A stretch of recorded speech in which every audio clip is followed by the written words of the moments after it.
Welcome to Ninesteps Industries and introducing the extra large flat tip tweezer.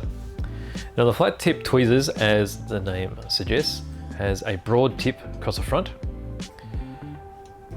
And as you can see, they're angled. So as you squeeze them, they'll grip across the front, and they have a very large surface area across the front here. Now these are perfect for anything that's large, say if you're doing paper craft, or even for decals in plastic model kits.